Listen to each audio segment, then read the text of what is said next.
bem-vindos a mais um podcast.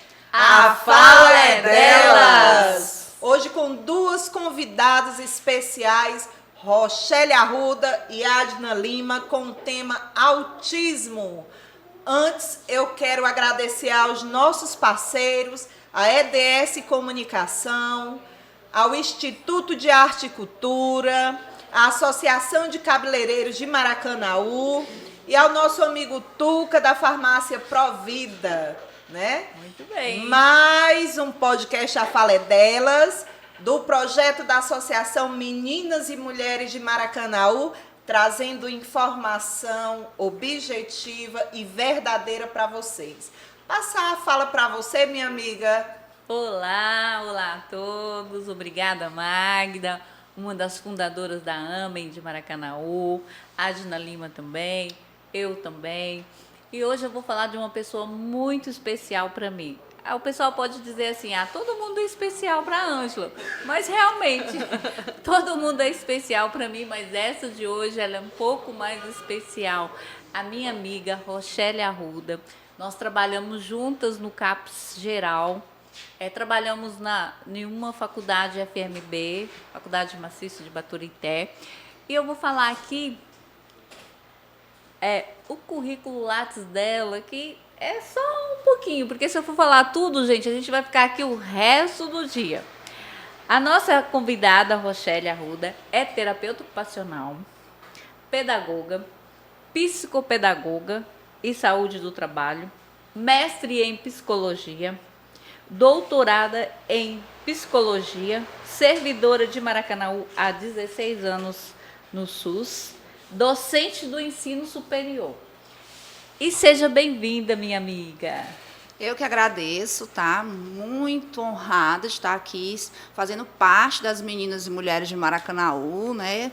Até porque a minha vida de pesquisadora, sempre eu pesquisei Maracanaú, na minha pesquisa de mestrado foi sobre o CAPS de Maracanaú, na minha pesquisa de doutorado versa sobre um modelo de cidade saudável em Maracanaú, mas nosso assunto hoje não é sobre cidade saudável, não é sobre o CAPS, é sobre um assunto também muito especial na minha vida, que é o assunto de autismo, que há 16 anos a gente vem aí lutando para garantir acesso e qualidade a esses atendimentos.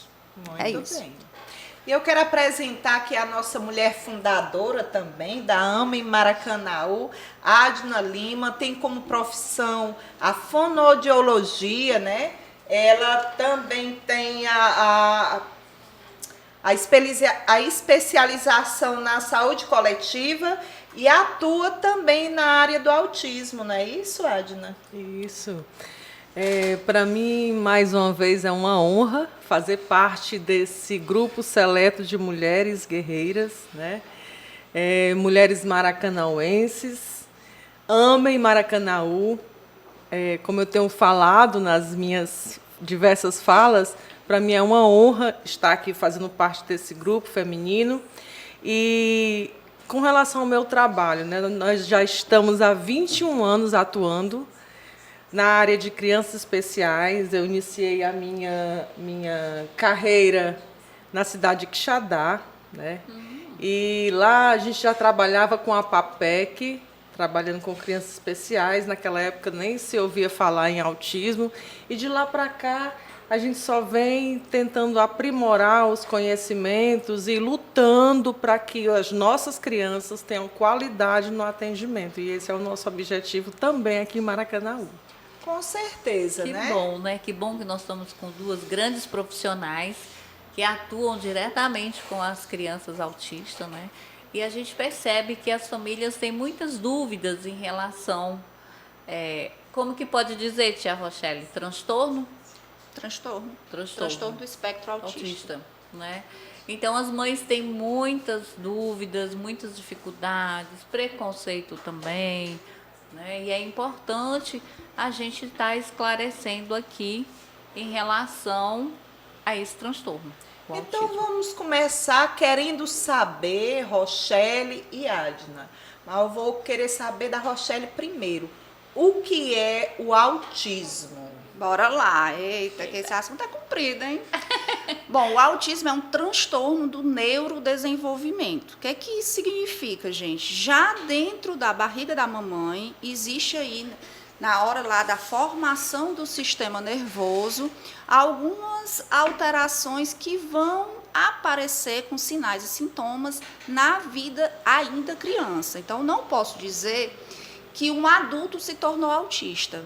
Ele já tem que ter apresentado esses sinais e sintomas ainda na vida infantil. E a gente vem percebendo aí que esse diagnóstico o tempo todo vai estar sendo mais precoce, e acredito que a minha luta e a luta da Adna seja isso, mas eu também ainda escuto muito mamães chegarem lá no posto, né, no consultório privado ou no SUS, eu atendo os dois ambientes, mamães aí com crianças de 6, 7 anos que não têm o diagnóstico fechado porque alguns profissionais pedem para esperar o tempo da criança. Né? Cada criança tem seu tempo e a gente entende que hoje isso para o autismo não é correto, né? É mito, a gente tem que entender. Depois a Adna vai falar melhor sobre isso, que ela é a dona da fala, né? Na parte aí da evolução da fala, desenvolvimento da fala, do comportamento verbal. Mas a gente precisa entender que teve atraso no neurodesenvolvimento, essa criança precisa sim ser avaliada.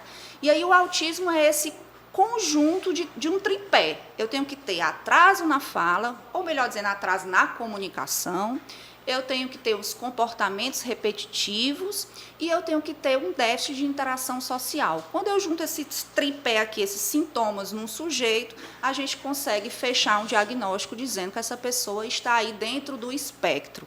E aí esse espectro pode variar em nível 1, 2 ou 3, porque as pessoas aí começam a dizer leve, moderado e grave, e essa história de autismo leve vem complicando muito, porque não é tão leve assim. Então, o correto é a gente pensar nível 1, nível 2 e nível 3, para tirar essa palavra leve e achar que o leve não precisa de acolhimento, não precisa de atendimento e não precisa de terapias. Geralmente é usado a palavra nível de funcionabilidade, né? Funcionabilidade, aí ali é nível, o que você acabou, né? 1, 2 e 3. Exatamente. Agora, uma fala sua. Você falou que a criança, ela já, na geração, na barriga da mãe, ela já está ali com seus cromossomos, já sabendo que vai sair uma criança autista. Você também falou da questão da idade, de 6 anos, quando é feita a avaliação e o diagnóstico. Mas eu vou fazer a pergunta para a Adna. Adna, só identifica realmente a criança autista a partir dos 6 anos? Não, com certeza não. A gente já consegue perceber, a mãe já consegue perceber alguns traços na criança com autismo, né? Desde a primeira fase de comunicação, que é aquela do olhar. De medos, né, Adna? Nós percebemos com alguns estudos e com a fala de muitas mães no dia a dia, que elas relatam muito.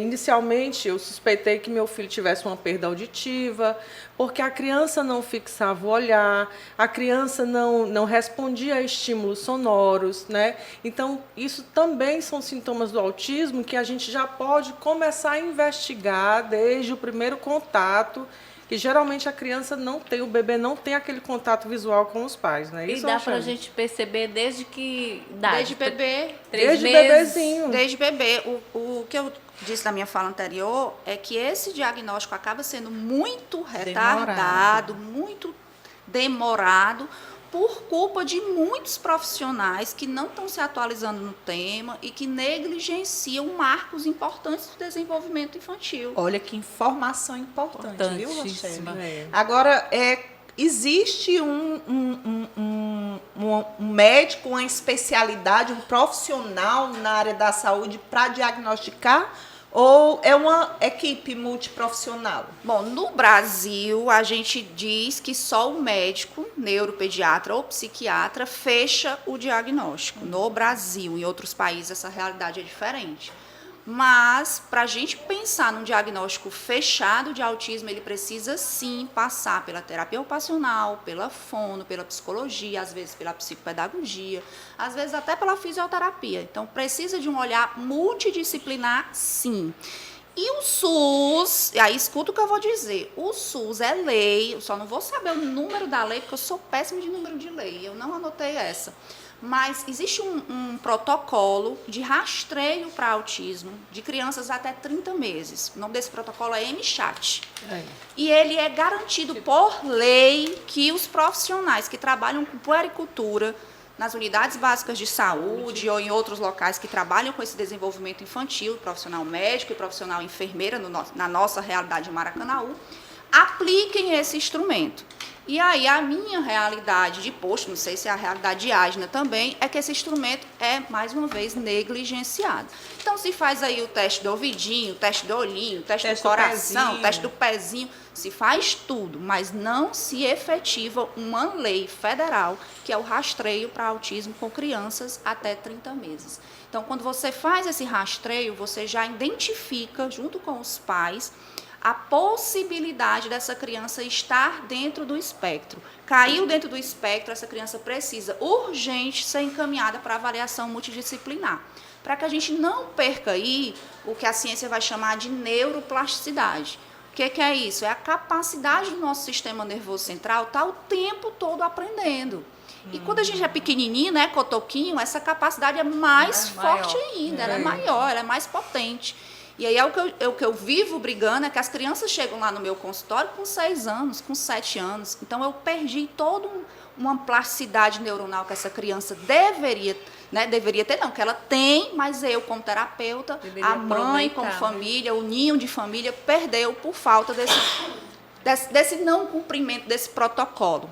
A gente já consegue ver, sabe, Rochelle, um avanço muito grande na questão desse primeiro diagnóstico. Quando começou a surgir o teste da orelhinha, né, o teste do olhinho, o teste da linguinha, dentro desses testes já começou a despertar um outro olhar também. Hoje, na nossa realidade do SUS como porta de entrada, a gente já consegue perceber um médico que já olha para a criança, já vê que aquele contato visual ela não tem com a mãe, já consegue perceber algo diferenciado nela e já chama o profissional fonoaudiólogo, né, ou o terapeuta ocupacional, para também estar junto com ele investigando aquele caso, né?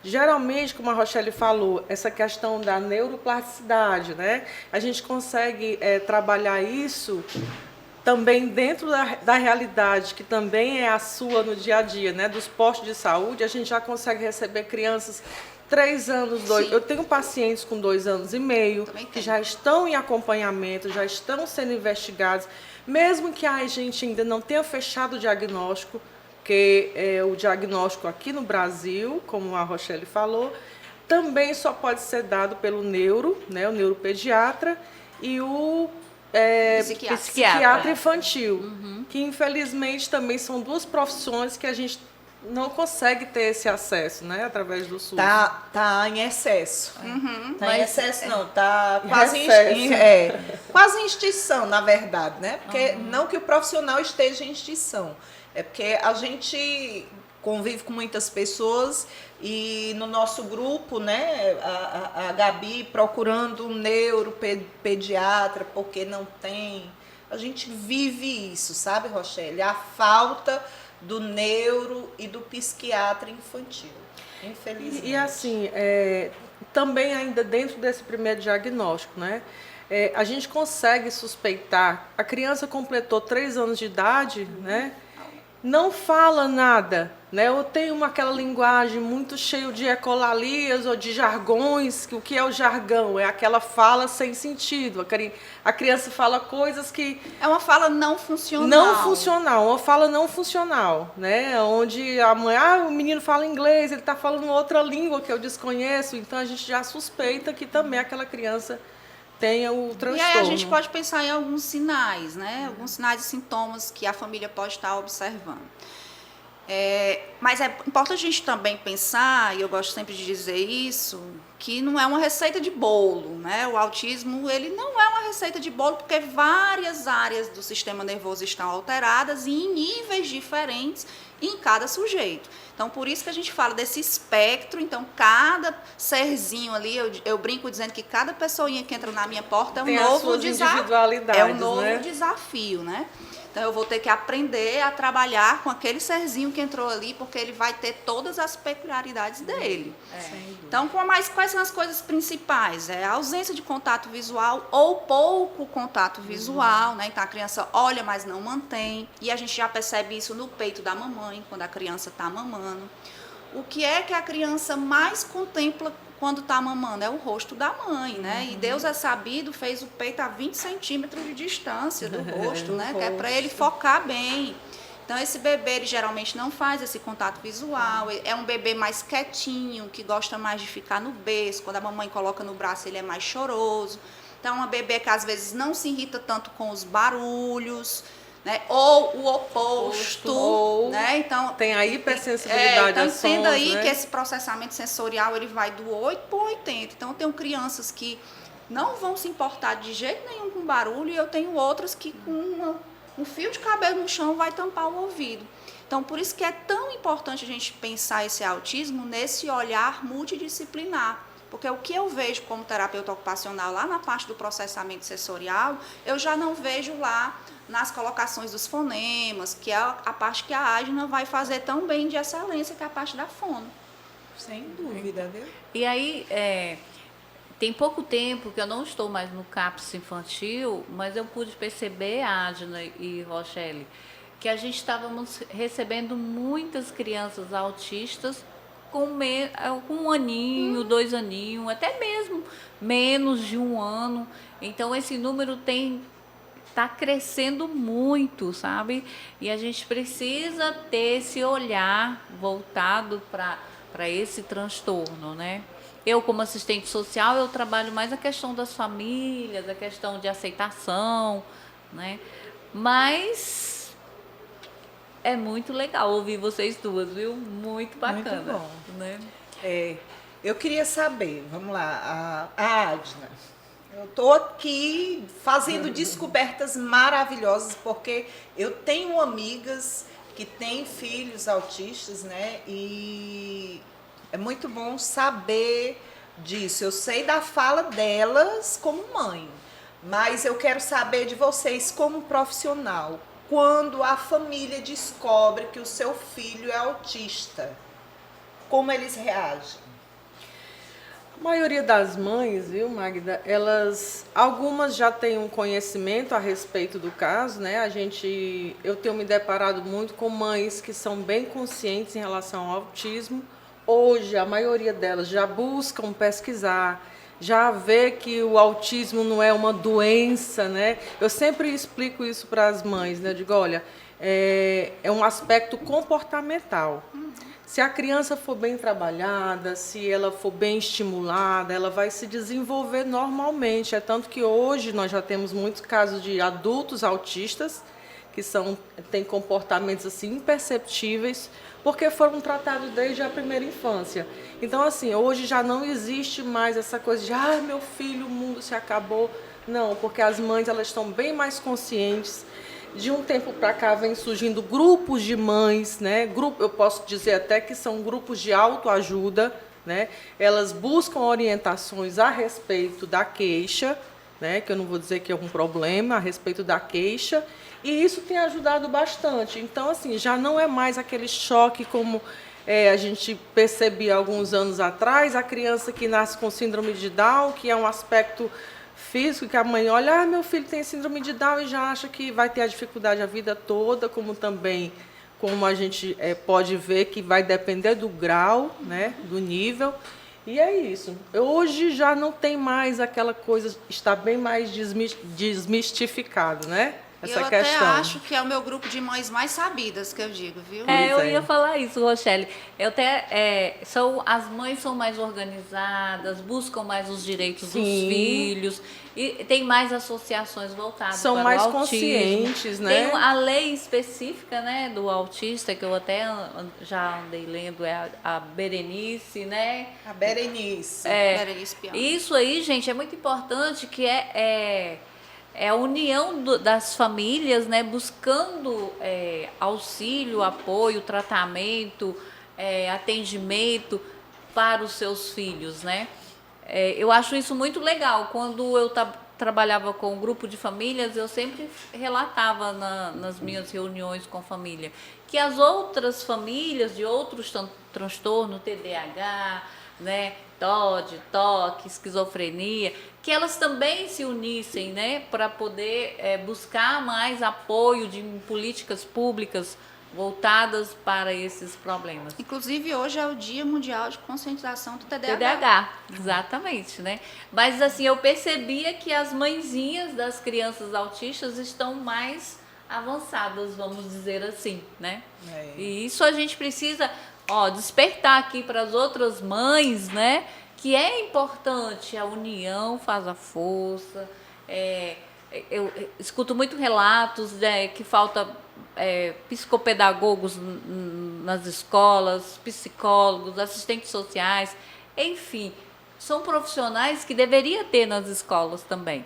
Então, assim, a sociedade civil, ela também tem que se unir Participar, para né, e cobrar. E assim, Rochelle, eu queria até direcionar também essa pergunta para você, como neurocientista, né, comportamental. Essa questão desse tempo que nós estamos vivendo, de quarentena, você acha que isso tem piorado um pouco dessa questão de agressividade nas crianças com autismo? Como é que você tem vivenciado isso aí? Bom, eu participei de uma pesquisa da Covid, né, uma pesquisa internacional. Inclusive saiu um livro, Ensaios da Pandemia, de minha autoria e parceria, tá? Menina, eu vou até anotar aqui logo. Olha, vamos E anotar aí. e o artigo lá de minha parceria é Quando a Casa Vira o Mundo, né? Então a gente foi Ai, que legal. conversar aí com várias pessoas do Brasil todo e perceber Repita que aí, esse... Ensaios da Pandemia. Ensaios da pandemia. E perceber o quanto que a hora que a sua casa, que é lá vou usar da psicologia ambiental, né? A casa é o nosso ambiente restaurador. É onde você vai para resgatar suas forças e suas energias. E a pandemia chegou com força total e colocou a casa como escola, a casa como trabalho, a casa como lazer. Então, essa casa virou o mundo de uma hora para outra. E aí, vou trazer o meu exemplo. Eu tenho 2 adolescentes, uma de 16 e outra de 12. Eu e meu marido numa casa confortável e eu tive lá que fazer muitas adaptações para dar conta. De eu dar aula no canto, do menino assistir aula no outro, a outra menina assistir aula no outro. E eu não tenho nenhum problema assim, de transtorno na minha casa. E já foi um transtorno, né? Então, os conflitos realmente aumentaram com a pandemia. Agora, você né? pensa, como eu escuto lá no meu querido Alto Alegre 2, eu perguntar se a minha criança está assistindo aula, a criança que eu estou atendendo, e a minha mãe olha e diz assim, olha, eu tenho um celular para 5 meninos. Ai, meu Deus. Então, eu tenho que escolher o menino assistir a aula, aquele que está mais na frente, né? Para poder dar conta de assistir a aula, e os outros pequenos vão para trás. E isso com a criança autista excluiu de terapias, porque a gente sabe que a gente ficou sem atender, né, Adna, na pandemia. E a criança com autismo, né, ela tem aquela rotina programada, Exatamente. né? Quando ela foge dessa programação... E aí ele deixou de usar os espaços públicos, ele deixou de ir para o parquinho, ele deixou de ir para o shopping, para as famílias que têm acesso a shopping, né? Ele deixou de ir para as terapias. E eu entendo que esse processo terapêutico para uma criança autista, ela precisa de 20 horas semanais de treino. É tanto que eu até postei isso essa semana. A mãe, ela precisa estar dentro da sala do terapeuta. A mãe, ela é protagonista desse processo. Eu, como terapeuta, vou treinar essa mãe a fazer o treino que eu estou fazendo no consultório. Porque eu fico 40 minutos com esse menino. Uma vez por semana, e na minha realidade de posto, às vezes nem uma vez por semana. A gente não consegue dar conta. Eu tenho uma fila de espera aí altíssima de criança autista me esperando. Então, a gente tem que trazer essa mãe para ser protagonista. Só que essa mãe na pandemia, e aí nós estamos falando de mulheres, né? E vocês sentiram na pele porque somos, nós sentimos na pele porque somos, nós já somos totalmente sobrecarregadas. E na pandemia, essa sobrecarga veio 300 milhões de vezes. Eu, por exemplo, nunca tinha cozinhado um ovo na minha vida, né? Tive que aprender a assistir aula no YouTube. Descascou o ovo direito. Fui assistir aula no YouTube para fazer arroz, para fazer feijão, porque eu não sabia, nunca tinha feito, entendeu? Eu sempre tive uma pessoa para fazer, então a Ângela tá rindo que ela sabe. Então eu tive que dispensar a pessoa que estava comigo por causa da Covid, mas continuei pagando, porque eu sou digna, eu sabia que ela precisava do salário dela. Mas eu tive que me rebolar. E eu não parei de trabalhar. Então, eu estava dando aula, quando veio o arroz queimava na panela. Então, e eu tenho aí uma certa lucidez das minhas ações. E na minha panela nunca faltou comida. Aí, imagina, uma pessoa lá do Alto Alegre 2, com todo respeito, mas a gente sabe que as condições Uma lá realidade social completamente diferente totalmente da diferente, com 5 filhos, sem condição financeira, com faltando arroz, com um menino autista. Imagina a sobrecarga dessa mulher para ir fazer treino que a terapeuta pediu. sua. Às vezes com o marido agressor. Complicado, Exatamente. né? E aí a pandemia trouxe, sim, aumentos, vamos dizer assim, desmodulou muitas crianças que estavam aí andando num caminhozinho bem bonitinho, né, da modulação sensorial. Essas crianças, sim. E aí ela regride, Rochelle? Sim, regride. Aí tem que começar tudo de novo. Tudo novamente. Complicado, né? Porque devido não, eu não sei se vou falar besteira, mas a minha compreensão, devido às limitações dela, né, é como se a gente tivesse a terapia, movimentos repetitivos, faz com que o cérebro, né, identifique. Quando para, começou do zero, tudo de verdade. novo. Você tira por você. Você para de treinar, de ir pro Pilates, como eu parei. Eu fui agora, voltei semana passada, mas sim, só o caco. Eu parei de treinar, o bucho cresceu. Pois é. Então, a criança vai parar os treinos, ela vai sim ter regressão comportamental. Não, né? eu pergunto isso para as mãezinhas entenderem, né? Nós que estamos não, a gente na tá área, a aqui gente pra sabe, né? completar, Mas tem muitas mães que acham que não, que o filho evoluiu, que pode parar o tratamento e que vai ficar tudo bem. E não consegue compreender que é um processo a longo prazo e às vezes para sempre. Eu né? digo 2 P's, paciência e persistência. Paciência e persistência. Mas deixa eu perguntar mais uma coisa, porque aqui o tema é bom e eu quero aprender. Sou uma excelente aluna, viu? Quando você iniciou a sua fala, que é a questão dos níveis, né? Nível 1, nível 2, nível 3. Qual a diferença do nível 1 para o nível 2, para o nível 3? Existe essa diferença? A diferença, a gente vai dizer que é a autonomia do sujeito. Certo. Quanto mais autônomo ele consegue ser, o nível vai subindo, né? Quer dizer, o nível vai diminuindo. Ele é nível 1, se ele consegue ter um grau bom de autonomia. Então, ele vai ser um adulto, por exemplo, que vai conseguir trabalhar, que vai conseguir gerir sua vida financeira, vai conseguir gerir sua família, vai ter lá a sua característica da neurodiversidade? Vai, mas ele vai ter autonomia. O nível 2, menor nível de autonomia. Talvez já não consiga trabalhar, talvez não consiga gerir aí sua vida financeira. E o nível 3, que é o que nós não queremos, né? Por isso que os tratamentos são tão importantes, é a pessoa que não vai ter nível de autonomia. Ela vai sempre precisar de uma pessoa para cuidar. Certo. Só complementando aqui a fala da Rochelle, essa análise comportamental é feita exatamente por essa equipe multidisciplinar.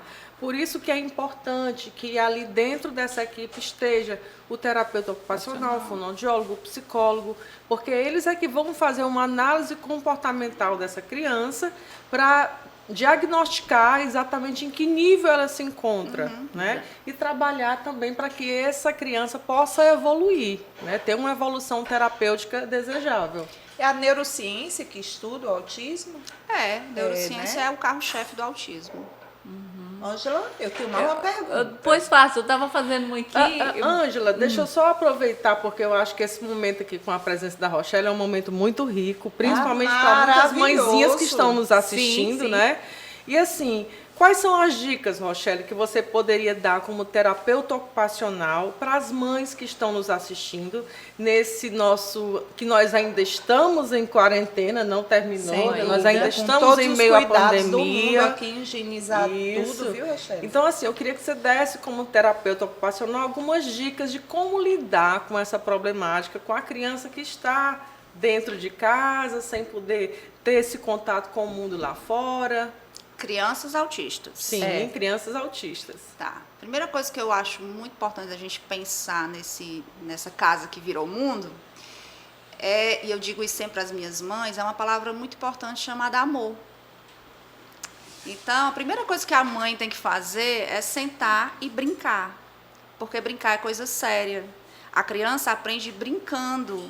E aí, às vezes, eu tenho que explicar isso muito miudinho para as minhas mães, porque elas vão dizer, eu vou levar meu filho, perder meu tempo, levar para a Rochelle, você senta lá no chão, fica só brincando com este menino. Mas a criança, ela vai aprender toda a parte do protocolo comportamental, vamos pensar assim, depois até posso explicar o que é isso, através do brincar. Ela aprende através dessa olhar o outro, da imitação. Então, eu imito o outro em todos os movimentos, né, dos movimentos amplos, que são os movimentos de corpo, nos movimentos finos, que são os movimentos de mão.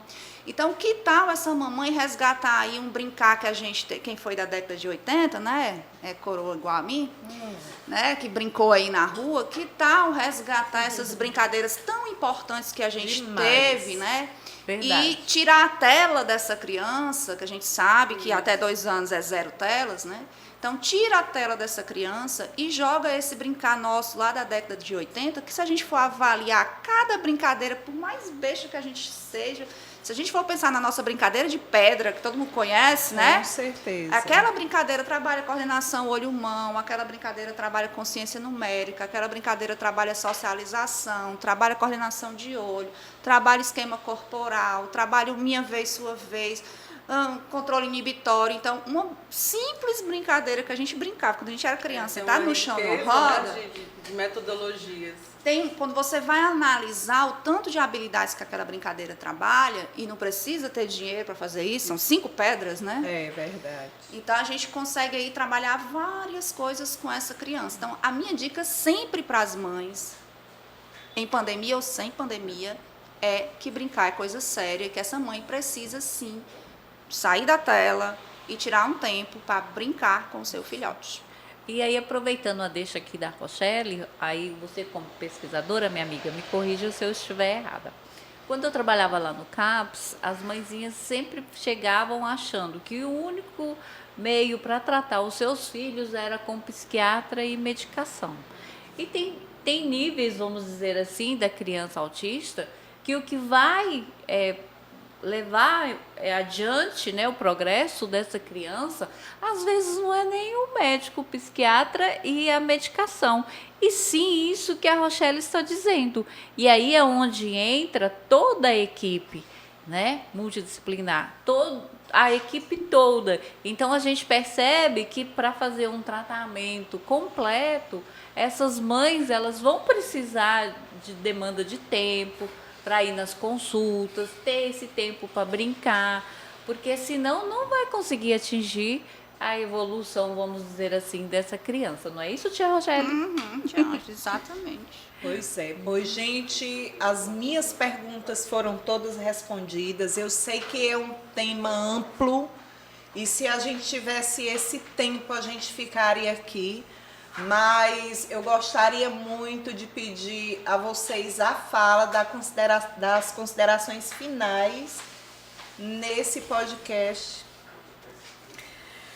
Eu quero deixar só, a Rochelle falou como um terapeuta ocupacional, né? Eu também quero dar minha contribuição como fonoaudióloga, dizendo que é muito importante realmente trazer aquela criança para o nosso mundo. A gente sabe que a criança autista ela tem aquele mundo dela, aquele momento dela, e eu só vou conseguir isso realmente através do brincar. A gente sabe que a realidade de muitas mães é bem complicada, né? Muitos filhos, às vezes o marido, como a minha amiga Magda falou, um marido que não contribui com essa terapêutica familiar também, né? Não contribui, não brinca com a criança, às vezes Ou seja, enfim, são muitos comportamentos que às vezes acabam atrapalhando isso, né? Mas é importante que haja um momento. Outra coisa, tirar a criança da tela, como a Rochelle falou, tirar o celular dela, conversar, ter outras crianças para também estar compartilhando esse momento de um diálogo, mesmo que às vezes ela não tenha essa linguagem verbal, né? E assim, é importante também tirar a chupeta, que algumas mães colocam a chupeta no menino, porque chora demais, porque grita demais, e deixa a criança o tempo todo de chupeta dentro de casa, com o bico. Isso atrapalha também o desenvolvimento da fala. Então, como fonoaudióloga, essa é a dica que eu gostaria de dar, né? Para que as mães brinquem mais com seus filhos, menos celular, menos tela, né? Mais diálogo, mais brincadeira, menos chupeta. E é isso. Muito bem, tia Adna. Rochelle. Bom, eu quero deixar um recado especial para as famílias que ainda estão sem diagnóstico fechado. Então, eu sempre acho que quem sabe mais do seu filho é você. Não é a doutora Rochelle, não é a doutora Adna, não é o doutor neuropediatra, nem a doutora Ângela. Quem conhece o desenvolvimento do seu filho é a mãe, é o pai, é quem cuida dessa criança. Então, se você acha que o seu filho não está dentro dos marcos ideais do desenvolvimento infantil, então ele tem 2 anos e ele não está falando, ele tem 2 anos e ele não interage socialmente com outra criança, ele tem 2 anos e ele prefere brincar sozinho, ele não faz um brincar funcional, que é, por exemplo, pega o carrinho e sai botando esse carrinho para rodar, ele pega o carrinho e só fica futricando lá na rodinha, procure sim o posto de saúde mais perto da sua casa. Maracanaú tem essa coisa boa, né? Nós temos postos de saúde em todos os bairros. Então, procure ajuda, procure identificar, auxiliar o seu filho, porque mesmo que ele não seja autista, o tratamento não vai fazer mal nenhum, só vai fazer bem a essa criança. Com certeza. E as duas profissionais fazem atendimento particular, querem deixar seus telefones? Nós temos hoje uma assistência muito boa, né, no município de Maracanaú, mas também eu faço atendimento home care. Vou deixar o meu contato, é 989408191. Qualquer dúvida, né? Nós atendemos também na área de disfagia, atendo idosos, né? E é isso. Quem quiser pode ligar, entrar em contato. Acredito que o Ed vai colocar aqui o númerozinho embaixo, ser né? colocado nas descrições. Pronto, na descrição do vídeo. Eu também atendo, né, no Maracanaú há 16 anos, né, como funcionária pública, mas atendo em clínica particular, na Clínica Sinapse, no Maranguape. Atendo domiciliar, mas atualmente eu não tenho agenda, não tem vaga, gente. Olha aí. Não tem. E atualmente eu trabalho muito, viu, Rochelle? Eu trabalho com treino de profissionais. Então, eu estou treinando pedagogas, psicopedagogas, fonos, TOs, com o protocolo ouro do autismo chamado VIPMAP. Então, quem quiser aprender a aplicar o protocolo, pode me chamar. Muito bem. E as considerações finais da nossa mulher fundadora, Ângela Souza? Eu queria agradecer as minhas amigas, Adna e Eu que Rochelle. agradeço.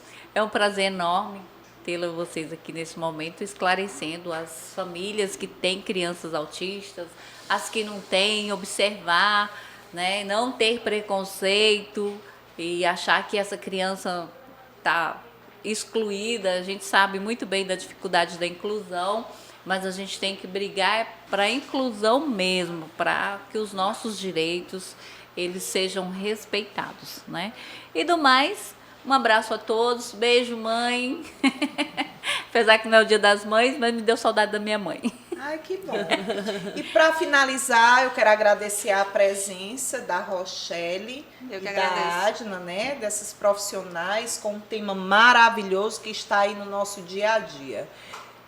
E estamos encerrando mais um podcast. A fala é delas! Uhul!